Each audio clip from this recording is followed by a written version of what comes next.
আজকে কোনো রুগী নাই, বুঝলাম না। এই শীতের মধ্যে টালাই টুলোই মুরগি দূরে দূরে আমার কাছে আসছি, আর আমি একটু ছুই মুই হুটো মুটো হয়ে এদিক সেদিক করবো। আজকে কোনো রুগী নাই, বুঝলাম না কি হয়েছে এই শীতের মধ্যে। সে পল্টু ডাক্তারের চেম্বার ফালাম না, আগান বাগান যায় সে পায়খানা ফিরে পাড়া দিয়েছিলাম। ওরে বাবা রে, এই যে সে ডাক্তার নাকি। আসসালামু আলাইকুম ডাক্তার সাহেব, কেমন আছেন? ওয়ালাইকুম আসসালাম। এই তো আলহামদুলিল্লাহ ভালো আছি। তা কি তোমার কি অবস্থা, কি দেখি, কি ও, সমস্যা?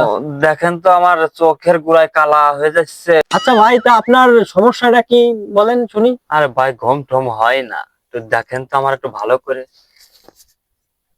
দেখি। ওকে খুঁজে ফেলবেন না? না ভাইয়া, হচ্ছে কি আপনার প্রথমত সমস্যা হচ্ছে আপনার ঘুম হয় না, হচ্ছে আপনার খুব টেনশন মনে হচ্ছে, খুব টেনশনের জন্য ঘুম হচ্ছে না। তো প্রথমত হচ্ছে এই টেনশনটা হচ্ছে দূর করতে হবে। আচ্ছা দাঁড়ান, তাহলে আমি টেনশনের দূর করি। হ্যালো সোনা, তুমি আজকে তাড়াতাড়ি বাপের বাড়ি চলে যাও। এই ডাক্তার বলছে তোমাকে বাপের বাড়ি চলে যাও।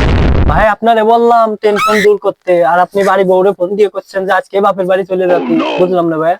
হুম, ওটাই তোমার বড় টেনশন ডাক্তার সাহেব। আর যাব না বেগুন তুলিতে।